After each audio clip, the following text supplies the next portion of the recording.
everybody for coming.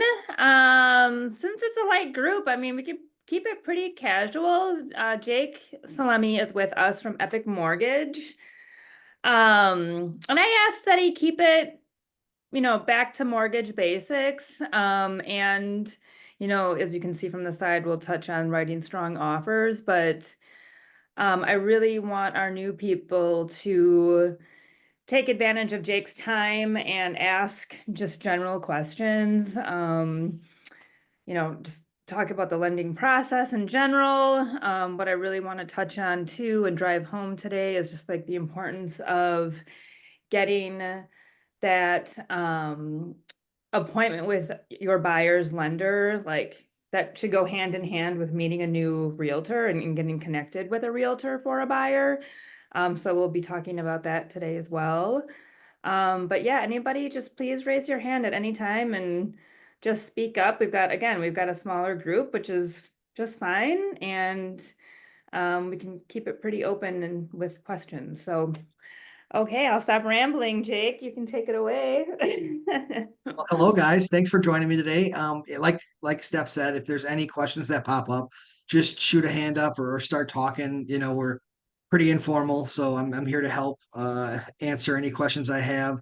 I just kind of built this training out to speak to the importance of working with a good local lender that can support you the way that you should be throughout a transaction. So this kind of talks about what it's like working with a buyer, the difference of pre-approvals. Not all pre-approvals are created equal, and so on. So we'll go through it and let me know as you guys have questions. Um, so the first kind of question would be like, how can we make your offer stand out? So we want to know, what's going to make your offer stand out to that listing agent and what's going to make it different. So the first thing would be working with a lender that actively participates in the offer process. What I mean by that is whenever I've got a customer pre-approved, every time they write and submit an offer, I issue a specific pre-approval letter for the property they're writing on, because I think that the listing agent sees value in that. They know that me as a lender looked and ran findings through our automated underwriting system for that specific property. It allows me to check if they're putting 20% or more down, if I'm going to get an appraisal waiver. It allows me to see what they're going to need in each situation for cash to close. And then I've got those assets and everything verified. I call the listing agent on every offer that my buyers write so that I can let that listing agent know how I've pre-approved them, that I've verified all their income, that we've gotten the verification of employment back already to verify that we've seen their asset statements to confirm that they have the funds available for down payment. All of those things. I'm not taking the customer's word for that stuff, so I know that they've actually got it and got access to all of those things prior to writing that pre-approval letter. On top of that, you can adjust the terms of your contract. So you could offer a quicker closing or maybe a longer closing if they wanted post occupancy, or post occupancy for them, even closing ahead of time so that they've got a little bit of grace to get their stuff into their new house. And then the third option, which we'll touch on more again later, will be creating benefits for your seller. So there's different things that I'll touch on in a little bit about that. So this is how your lender can actively participate in your offer to purchase. So your pre-approval process. Again, not all pre-approvals are created equal. I don't know if any of you guys have been to some of our Fun Epic Wednesdays. I heard a story last week from a realtor. Actually, it was a first Weber realtor who got a pre-approval from a local bank. And he's like, I don't know what this is. It says pre-qualification. It doesn't say pre-approval. What does that mean? I said, well, that means that they probably did a soft credit pull, or that they haven't verified their assets, their income, or something else. So they have an idea of what they can be approved for, but it's not a true pre-approval, and you can't write an offer with that. Turned out the customer was an ITIN customer, meaning they don't have a social security number. So it's a little bit different process. They wrote an offer and got it accepted with the pre-qualification, not listening to our advice. So you always want to be careful of those pre-approvals versus a pre-qualification. Make sure that your lender that you're working with is local and that they've taken all the steps to pre-approve them by verifying their income, by verifying their assets via bank statements, that they know that they can afford the home that you're writing on. Because the biggest differential if you're getting a blanket pre-approval would be taxes. And if they're close on that ratio, you want to make sure for each home that they're well qualified and that they can actually afford it, so there's no hiccups once they get that offer accepted. Um, Something I do, and I know a lot of other good loan officers do, is once an offer gets submitted by an agent, they call that listing agent to kind of speak to their buyer's worthiness, and why they love the home, or why this transaction is going to be smoother and easier than it might be on the other offers that are on the table. And then once we get that offer accepted, we do weekly updates every Tuesday until the transaction closes. So there we blind copy the buyers, and we copy transaction coordinators, the listing agent, and the buyer's agent, so that they know where we are in the process every week as the loan progresses. This is going to speak to a bit of what our pre-approval process is at Epic Mortgage. So we verify their income, their employment. If we have time ahead of time, I always like to do an employment verification. I ask borrowers for their home, their human resources email, so I can get all of that stuff verified, especially if they're earning commission or work a lot of overtime. We need additional information outside of their most recent paycheck to make sure that we're qualifying them with all of their income. And then I also verify all the assets they have available for down payment via their bank statements, etc. We run credit. Every loan officer should be doing this at every company. It should be running their credit and income through what's called our automated underwriting system. That's where it'll tell us if they've got 20% or more down, if we can get an appraisal waiver on a property. They haven't been coming all too often lately. We're in kind of a flux market, but when we get to 25, 30%, I'm seeing a lot more appraisal waivers come through there. And then we review all the documents and our automated underwriting system findings. So they give you a report, and that report basically gives us the path to the closing table. So it tells us what we need to do. If they make any deposits, what deposits we'll have to verify, so that it's a smooth issue, so we can prevent any issues once we receive an accepted offer, and make sure that we get to the closing table as smooth as possible. When Hey, I Jake, call the listing, yeah, can you explain the waiving the appraisal process? I've never waived an appraisal, and sure. then how does that affect moving forward with the house? Like if I do my comps and think that it's an okay. I mean, I've always kind of double checked that and verified kind of the price that they're getting their value out of that via the appraisal, because usually I've needed one, but I've never waived that. So how does that work? Sure. So our automated underwriting system, which is basically like the system that Freddie Mac and Fannie Mae, the governing bodies of mortgages, have given to us to give us their guidelines or their path towards a closing. We can try different purchase amounts with different down payments. You'll never get an appraisal waiver unless they're putting 20% down.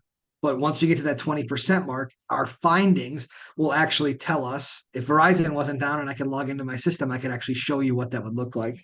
But there's my dig at Verizon. Um, then we'll get it at different points. I think I got one with you, Steph, recently, didn't we? Yes, and I'm forgetting which I think transaction it that was was. early summer. But yeah, it was your friend buying in South Milwaukee. But basically what it means, Matt, is like we don't even, the bank's not going to require us to order one. There's an understanding that at that dollar amount, at that purchase price, there's no appraisal needed. So they don't even require us to order one.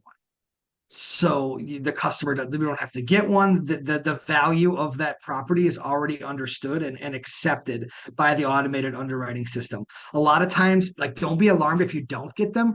What I see we don't get them is when a property's maybe been titled by the same person for 10, 15, 20 years. Because what typically gets us waivers like that is at a certain value when the property has maybe been on MLS or been through the systems more recently, and they've seen that value chart. If you've got a home that was last sold in 1987 for $78,000, and now it's being sold for 400 or whatever, they don't see that line of title or that line of the property increasing over time, and they typically won't get one there. So don't be alarmed if you don't get one. It's not all that common to get them, but it's basically our underwriting system saying we don't require one for this transaction.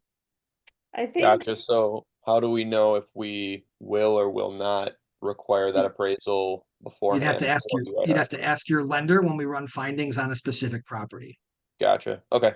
and Jake, that we would want to know that prior to drafting the offer. 100, yeah, Yeah. 100%. Yeah. So that's why, again, especially if you've got a customer that's putting 20% or more down, that's the value of having a lender that issues property specific pre-approval letters, because they can actually run findings and see if they get that waiver each individual time. Again, you'll never get one if they're not putting at least 20% down. Gotcha. Awesome. Thanks. Yep. And So Matt, calling, yeah, sorry, just to like reinforce that, the reason why we're wanting to do that is it's another contingency that we can get off the table when writing in competition. So it just makes your offer that much stronger. Okay, keep going. so when I call the listing agent, I explain how I pre-approved the buyer, that I verified their assets, employment history, and income. I let the agent know that they're going to be informed throughout the process via our weekly updates, that they've got access to my cell phone and they can call me with any questions. And then I make myself available outside of business hours, nights, weekends, evenings, whatever, for questions for them. Or, I've even talked to sellers of properties when concerns have come up. Just taking an active process in the transaction and being available can carry a lot of weight with a listing agent. I'm going to stop you right there too, Jake. Can you go back to that? So Yeah. the third point, making himself available nights and weekends. I just want to drive this point home for buyers agents when choosing lenders. This is why it's just so important to work with a local lender, whether it be Jake or somebody else. You just want to make sure that you have access on nights and weekends. You working with those bigger banks, you're just like a cog in the wheel, and you know, it can make or break whether or not you are going to win out in competition in terms of whether or not you can access your lender.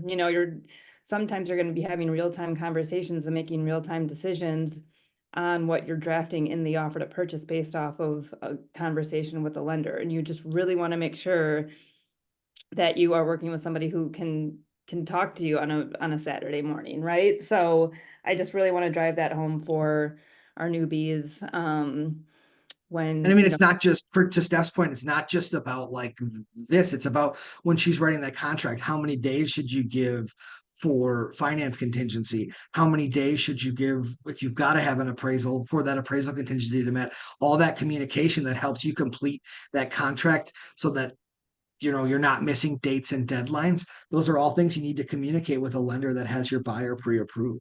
right.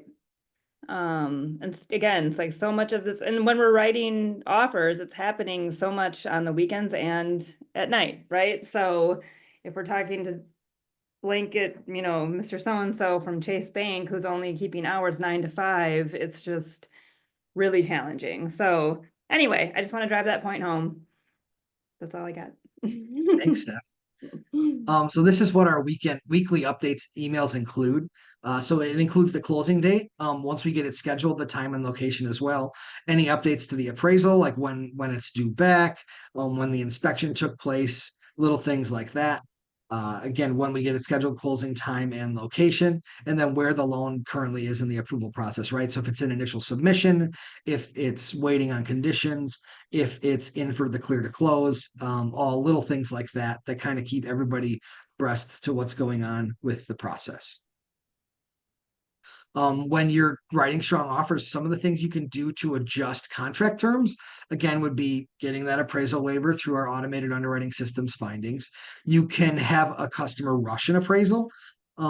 The market's not as busy as it was at the peak of summer. So we've been getting appraisals back in like 7 to 10 days. I don't know that unless you're doing like a really, really quick close, like a 14 or 18-day close, I don't know that it's worthwhile to rush or pay for a rushed appraisal now. It's usually about $100 to $150 more, but that allows that contingency to be met quicker. If you've got a strong buyer who's putting like 40% or more down or could cover it if it didn't appraise, even if you don't get an appraisal waiver, you can waive the appraisal contingency. The buyer is still protected by the finance contingency, but what they can't do if you waive an appraisal contingency is you can't renegotiate price if the home doesn't appraise. So let's say you've got the home under contract at 200K and the appraisal comes in at 180 and you waive the appraisal contingency. There's nothing you can do there to go back to the seller to renegotiate the price. Mhm. And then the other thing you can do is offer an appraisal gap coverage. So in that instance, like let's say we're offering $5,000 in appraisal gap coverage. In that same situation of the $200,000 house where it only appraised at 180, well, now your customer only has to pay 185, and you could renegotiate with that seller saying, hey, it came in 20 grand light, we'll cover the first 5,000. Is your seller willing to come down, or are we going to camera this deal? And then you're kind of re-entering negotiations. Mhm. Do you want to add anything to that, Steph? Um, not, no, that's the gist. Yeah, I'd like to add that, you know, the difference between an appraisal contingency and not, it doesn't, if the buyer wants to get out because he couldn't get financing and he thinks a low appraisal will deny his financing, he may be wrong, because like you're saying, they can still approve it a loan even if the appraisal is low. Yep. And to That- speak to what Joan's saying, like in that instance, if the customer did waive the appraisal contingency, basically if they wanted to put 20% down to avoid PMI, they would have to put 20% and then bring that additional amount that they are short in order to do so. Right. Huh. Okay. Gotta have a lot of cash. Yeah. Okay. Some other contract terms that you probably are aware of that you can adjust.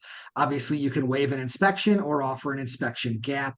I am not an advocate for waiving an inspection. Obviously, you've got to get the customer to sign off on a form acknowledging that they're waiving inspection. Make sure that you do that to kind of CYA yourself, because you don't want to you put yourself in a bad spot, or Keller Williams in a bad spot.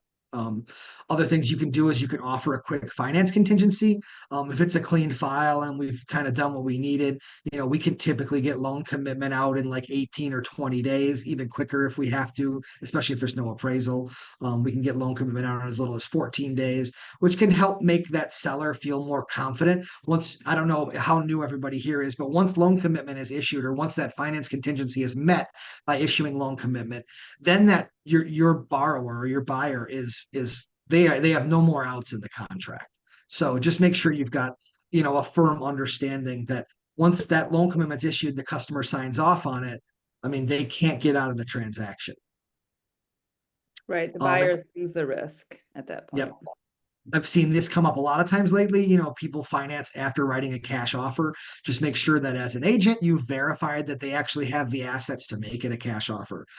Anytime there's a cash offer, that just means there's no contingencies, but they can still finance the loan. And I think as you see rates come down more and more buyers that have cash will take advantage of financing, even though they can buy it outright. So just keep that in mind, that we'll probably see that a lot more on both listings and buy sides as rates continue to fall. So benefits that you can create for the seller: you can offer them a quick close. We can close in as little as 21 days. The minimum anybody can close, due to contract stipulations, due to there's certain dates that buyers have to have certain days to verify things. So like they get initial disclosures, and then they have to have disclosures 3 days before closing. The absolute minimum any lender could close in would be 10 days. So just keep that in mind. That would be an extremely quick close and would be hard to do in a busier season. But I mean, last January I closed on an FHA deal in 17 days. So it's possible. Um, You can make escrow non-refundable. Again, just be cautious, because that would mean if they're putting their earnest money down and it's $5,000 or $10,000, and for some reason they want to back out, they're just out that $5,000 or $10,000. So just make sure you're aware when you're doing these things, what the consequences are if your customer wants to back out of them, and make sure your customer understands too. You can offer post-close occupancy. Anytime that you have somebody financing a deal, the maximum post occupancy that the lender or investor will allow is 60 days for that seller. They have to make that a primary residence. Unless it's an investment property, then it doesn't matter. But if they're buying it as a primary residence, the most you can allow is 60 days. The buyer could offer to pick up a portion of the realtor's commissions. I've seen buyers offer to pay both sides of closing costs. I've seen buyers that really, really want a house and they're getting competitive, say, you don't have to prorate your taxes. We'll pay all the taxes for the year. That can be a good tactic early in the year because it doesn't cost much and it might really attract the seller. But as you get later in the year, that would obviously cost your buyer a lot more. mhm. And then I kind of put this at the end. That's kind of my presentation. But everybody always has questions about bridge loans or how they work. It seems to be a confusing topic for people. So I just kind of threw it into the presentation just so that people have a good idea or can ask questions about them. So if anybody's got questions about bridge loans, I'd be happy to try to explain it to you. Well, when would someone want to use a bridge loan? So, So somebody who's getting, maybe they've got equity in their home, so mhm, or maybe they own their home outright, and they're at a point in their life where they don't want the stress of having to close on their sale in the morning and then have their purchase go in the afternoon. So then they've got to move everything in a day. A bridge loan allows a customer to take equity out of their home to use as down payment, and then they can finance the remainder of their home, so that they can get into their home. And then once they've transitioned and moved, they could actually list their other property. So it just allows their home to be sold in a little less invasive way, I think. And some people are a little more comfortable. All their personal belongings are already moved out. They don't have any concern or fears over open houses, things like that. We qualify somebody for a bridge loan, you have to understand that not everybody's going to qualify, because they have to qualify with their existing mortgage if they have one, with the new mortgage, and then also with the bridge loan or whatever that payment's going to be. So there's just not a lot of buyers that can afford all of that. And the underwriter always assumes, even though the home might be listed or it might be sold, it might be sold quickly, they assume the worst, that they're going to own all three, they're going to have all three of those payments for eternity or until they're paid off, because that's how they have to underwrite it. So that's kind of why people say, well, can they get a bridge loan? No, they can afford both houses, but they can't have the bridge payment. There's always different things. But it is a good program for people that qualify. yeah, I think what I would want our newly licensed peeps to hear is that, when you're meeting a buyer who has a home to sell, and they know that they need the equity out of their home, this would just be a good opportunity for you to bring up this idea. Like, you don't have to be an expert on it, but just know to make the suggestion, and that you can make the suggestion, like, okay, let's talk to your lender about the purchase, and first things first that we're gonna have a discussion about is potentially doing a bridge loan, so that you can go and write an offer without necessarily having to write what's called a home close contingency, which, again, when you're writing in a competitive situation, having to write a home close contingency, which again means that buyer has to sell their home, close on their home prior to moving on to the next home purchase. That's not ideal for a seller. So it's almost impossible to get a offer with a home close contingency accepted when you're writing in a competitive situation. So we just want to have the understanding that a buyer could ask the question of their lender, well, let's try this first. Can we do a bridge loan? So what were you going to say, Joan? Yeah, it's if they do have a home sale contingency, closed contingency, and with a bump clause, and they have already talked to the lender about being able to qualify for a bridge loan. If they get bumps, they can reassure the seller that because they qualify for a bridge loan, they will just get a bridge loan until their house sells. It's great because they can override any bump that they get during the process. Mhm. So it's a good There's back. alternatives. There's alternatives too to bridge loans. If you've got somebody who's maybe a little further along in their years and they've got some savings in a 401k or IRA, they're allowed to borrow to themselves without penalty to purchase a primary residence. And then even if they don't qualify for a bridge loan, if they qualify with both, we're not required as lenders to count that loan to themselves in their debt to income ratio. So sometimes if somebody doesn't qualify for a bridge loan, but they qualify for both mortgages, that can be an option to get them their down payment. So again, something you'd want to have them talk with their lender about and just make sure they're exploring all their options. Mhm. Jake, do you want to stop your share and we'll just kind of make Yeah. it more? Okay. Does anybody have any just general questions on loans?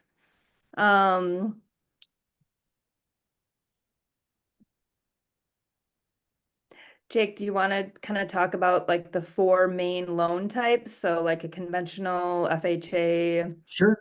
So VA, conventional jumbo. loans are the ones you see the most of the time. That's your standard loans. The biggest difference you'll see let's look at it from a listing agent standpoint, is the different requirements that appraisals have for each different loan type. So conventional is, I would say, the most liberal with allowing different things for on the home. I mean, they're not gonna flag chipped or peeling paint or cracked cement or something like that, which might get flagged on an FHA appraisal. So you'll want to be aware of that when you've got a home listing. If the siding's got chipped or peeling paint, even the deck, if a deck has chipped or peeling paint, that would have to be scraped off. All of the scrapings on an FHA would also have to be picked up. So you need like a shop vac or a sweep because they don't want any of those chipped or peeling paint laying around. And then they would have to prime it. They don't have to paint it, they just have to prime it to pass FHA. FHA is also going to have requirements for carbon monoxide and smoke detectors on all levels of the home. So sometimes I've seen that happen where you get a home under contract and they're like, oh yeah, there's no exposed wires, everything's great, but they forgot the carbon monoxide detector on the two main levels of the house. So knowing that can help save. Anytime that gets flagged, they have what's called a reinspection fee. The buyer actually has to pay the appraiser to go back out and make sure that those situations have been remedied. So you can save your buyer some money if you know when they've got that installed ahead of time. Recently, I just had an FHA deal that got accepted. I called the listing agent. He flagged me about the paint. My buyer was actually willing to go over there and fix it. So I went over there and showed the buyer exactly what needed to get done before the appraisal came through, and we didn't get any dings on the appraisal. They installed the smoke detectors and carbon monoxide detectors that we needed ahead of time. We just delayed the appraisal about a week so all the work could get done, and it was pretty smooth sailing from there. So knowing what you need or having somebody that's willing to, locally that can go drive to a property or go look at it can really help the situation and make sure the transaction's a lot smoother. That's a full service lender right there, you guys. Yeah, VA is a lot less strict than FHA. They used to be a lot closer, but they've changed a lot of their parameters. One thing I'll say is you're going to have to get a termite inspection. That's required for VA. And then there's a VA escape clause that has to do with appraising the property that all parties have to sign. But they've become a lot more lenient on appraisals than they were even 3 or 4 years ago, which is good. There was a lot of pushback to the VA office, and it was hindering vets getting offers accepted. So they really took that to heart and changed a lot of the guidelines on the VA appraisals, which just went a long way. One I don't think that Steph mentioned is USDA. I don't know how many of you are in rural areas, but it's a wonderful program for those that qualify.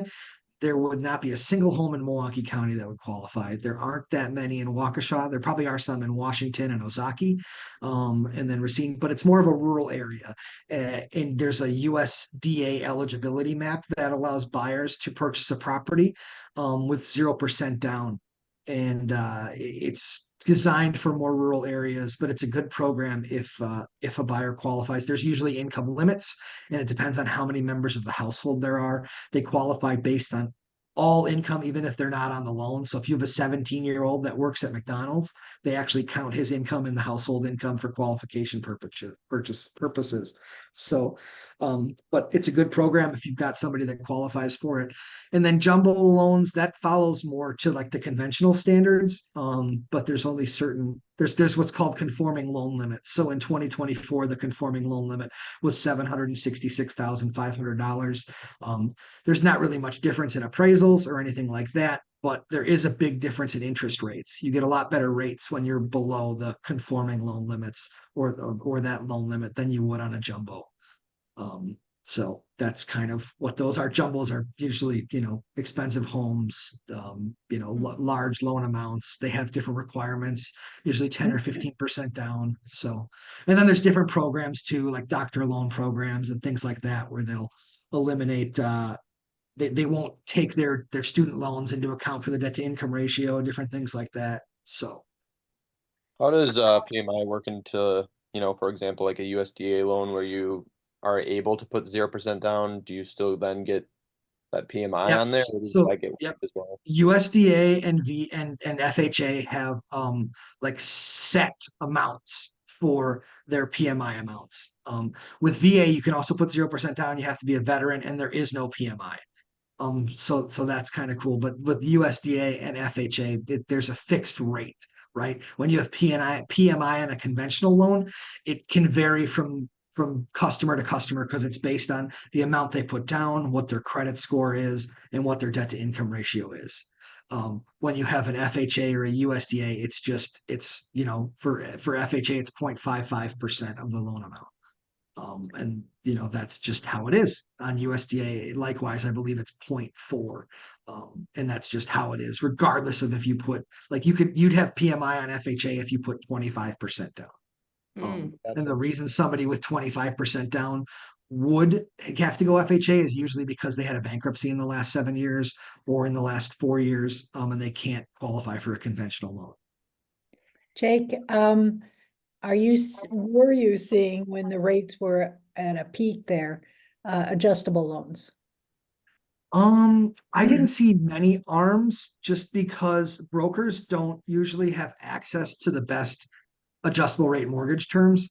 Typically, ARMs, you're going to get a better rate with somebody who's got like a portfolio ARM. So, like a Landmark Credit Union or a Summit Credit Union, they would have much better ARMs. For the past 2 years, adjustable rate mortgages for us have been darn near identical to 30-year rates. So it just doesn't make sense that somebody would go with an ARM when they could lock in, at the same situation. ARMs can be a decent program, especially for somebody who may not live in the home for more than 5 or 7 years. I've seen that a couple times. But I had a lot of customers in like 2022 when rates started to rise into 2023. They could have locked in at a 30-year at a little over 4% or like 4.25%. And they're like, I'm going to go in an ARM because it's still in the threes and they're going to fall. And well, now that their ARM's about to expire, it's expiring next year and rates are in the sixes, they're kind of probably wishing they locked into that 30-year at the time. So Right. I think we'll get back down into the fours, but probably not until end of 25 or early 26. Let's jump back to FHA for a second. I just also want peeps to have an understanding of why someone would want to also go FHA, lower down payment, correct? Well, I mean, you have 3.5% on FHA. If you qualify income wise conventionally, you can go as little as 3% with Home Possible or Home Ready. Those would have income requirements. One of the reasons sometimes people would want to go FHA is because you'll be able to be approved at a higher debt to income level than you would on a conventional loan. So conventionally, we're stuck. We can't go below 40. We can't go above 49.5% debt to income. So let me explain what debt to income ratio is, but I'm not trying to teach you guys how to be lenders, but debt to income ratio is you take their gross income and then you basically divide that by all of their monthly expenses. So it's only what's reported to the credit bureau and their new mortgage payment. So we don't count their cell phone bills or their water and sewer, but we do count like if they've got a car loan, if they've got student loan payments, even if their student loans are deferred, we still have to calculate a payment against their debt to income ratio. So all of those things factor into what they're approved up to. With an FHA, you can go up to about 56% debt to income and still get an approved eligible. Sometimes it makes sense to go FHA because that debt to income ratio is so high and they're not putting 20% down. So their PMI is actually cheaper in FHA than it would be on a conventional loan. But 9 times out of 10, I'm a rather conservative person with my money, and I advocate my buyers to buy within their means as well. The worst thing you can get is a customer who calls you afterwards and says, I don't feel comfortable with this payment, or I feel like I bought too much of the house. So that's one of the first questions I always ask them when I pre-approve them is, okay, because everybody's going to get pre-approved usually more than what they want to spend a month. So I ask them what they're comfortable with their mortgage payment being each month. And then we kind of work from there for what amount they're pre-approved to, but usually they can go higher than that. So that's kind of where I'm cautious. Sometimes though, you might have a couple and there's only one person on it and they can afford more, but their debt to income ratio won't allow them to get that house that they want. Maybe it's because the husband has bad credit or the wife has bad credit. That would be an instance where you may want to look at an FHA and they can go a little bit higher because you're not accounting for all their income on the loan. That type of a situation. Awesome. Back to your comment on your goal here isn't to teach us how to be lenders, but I also we want people to hear too, just like the kinds of things that we can talk to our buyers about during buyer consultations, you know, so like just having them understand that like, okay, especially for first time home buyers, you know, there are different loan products that you're going to be talking about with lenders. But I also really like, I know in my buyer consultation, I'm driving home the point that you already just said, you know, you're going to have two numbers, like what you could be approved up to, and then what you are comfortable with based off of what you're spending per month, you know, so make sure you're having that conversation with a lender. You know, you don't want to necessarily go out and find a house with what number you're approved up to if that doesn't match what your budget is, right? So Yep. it's just having an understanding of like, these are the kinds of questions you're going to want to ask your lender when you meet them or when you start shopping for them. So One thing I'll say is people always, especially if you've got a first time home buyer who's like maybe they're an engineer and they graduated school making a very good salary, 80, 90, 100 grand a year, which a lot of engineers or nurses will do. They'll say, well, I don't have a 2-year job history. We can use their education, their schooling with transcripts as part of their 2-year job history. oh, So if you've got a customer that's worried about something like that, all we need is their school transcripts. We can count their time as a student in their employment history, because we are required to have a 2-year job history and 2-year address history. So we can use their schooling. They were in there full time. They were getting, something to help with their vocational degree, to become a nurse, to become whatever, a doctor, whatever, an attorney. They can use that schooling, that history as employment history to get to that That's 2-year. cool. Yeah. that's really cool. I didn't know that either. So So awesome. See what other questions you guys have?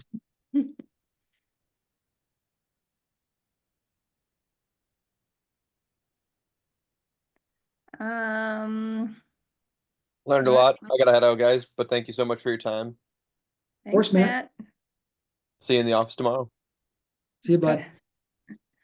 All right, well, before we hang up, I just want to go over what Joan and I are going to be teaching in October.